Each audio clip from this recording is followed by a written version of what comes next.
Breaking చూస్తున్నాం. ఢిల్లీలో ఇవాళ కూడా కాలుష్యం తీవ్రంగా ఉంది. దీపావళి తర్వాత అక్కడ మళ్లీ వాయు నాణ్యత క్షీణించింది. పటాకుల వల్ల భారీగా కాలుష్యం పెరిగింది. గాలి మొత్తం దుమ్ము ధూళితో నిండిపోయింది.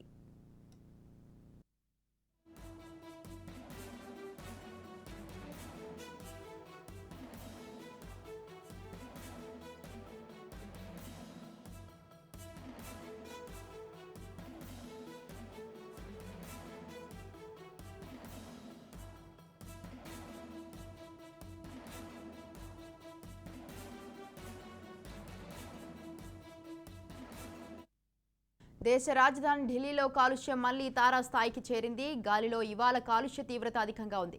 వాయు నాణ్యత క్షీణించినట్లు అధికారులు వెల్లడించారు. అనేక ప్రాంతాల్లో కాలుష్యం కమ్మేసింది. ఇవాళ ఉదయం నగరం అంతా పొగచూరుకున్నట్లు మారింది. దీపావళి పటాకుల వల్ల వాయు నాణ్యత పడిపోయింది. ఇక ఉదయం ఎయిర్ క్వాలిటీ ఇండెక్స్ 363గా రికార్డైంది. ఇక వాయు నాణ్యత చాలా బ్యాడ్గా ఉన్నట్లు వెదర్ డేటా ద్వారా తెలుస్తోంది. ఇక 40 మానిటరింగ్ స్టేషన్లలో కేవలం 9 మాత్రమే డేటాను రిలీజ్ చేసినట్లు తెలుస్తోంది.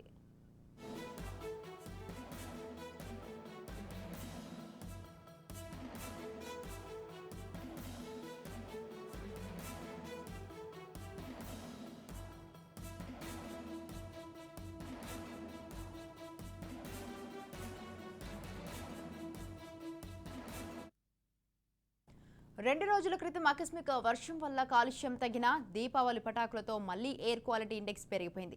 సోమవారం రోజున ప్రపంచవ్యాప్తంగా అత్యధిక కాలుష్యం ఉన్న నగరం ఢిల్లీగా రికార్డైనట్లు స్విస్ కంపెనీ ఐక్యూ ఎయిర్ పేర్కొన్నది.